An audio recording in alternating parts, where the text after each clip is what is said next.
Hi, I'm Susie Leese, and I guess you could say I'm a crafter.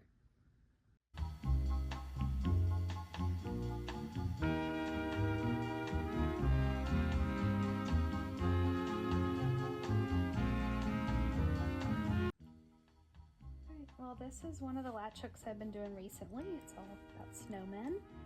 These here are some of the tools that I use, or yarn that I use to make the latch hook. You need to have this mesh, and you have to have a pattern. You need this hook and your yarn, which usually comes in a kit, so it's really easy. And then you just take the hook and you go under one of the lines. You take your yarn and wrap it underneath and hold it together with 2 fingers, and then you pull this hook so it kind of grabs it, and you pull through, and then you just pull it tight.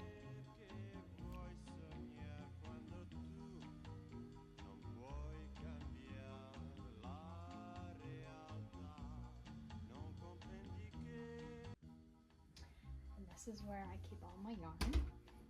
It's kind of packed. And I use this in the latch hook that I made, the blankets, and the tissue box holders. And this I used in my blanket that's actually in the living room right now, years and years and years ago. And another craft that I do is I take these mesh pieces of plastic and I cut them down into sizes for tissue boxes, and this is one of the current ones that I'm working on right now. It's for Valentine's Day. I make these for fun, to keep my hands busy and to give to people.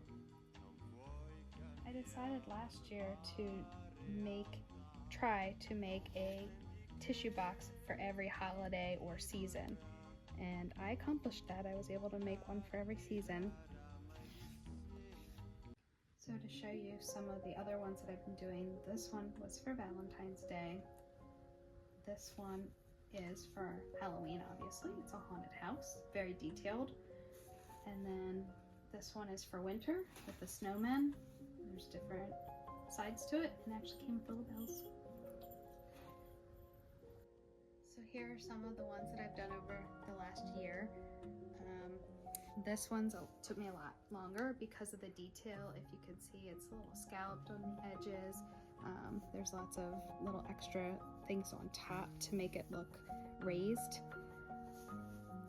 Whereas this one is easier to do and took me less time because it's just one pattern, one shape.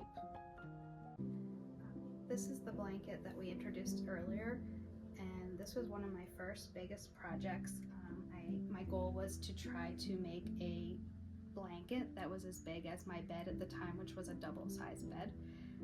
Pretty proud of this one. It's really heavy too. It took me a long time, I think like a year to do this, but it has these nice scallop edges as well on it.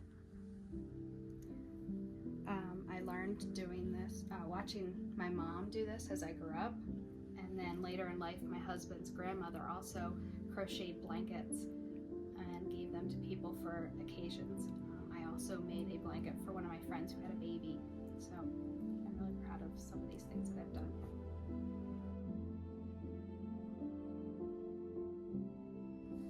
And it warms my heart that my oldest daughter has decided to start doing this stuff as well, and this was her latest project.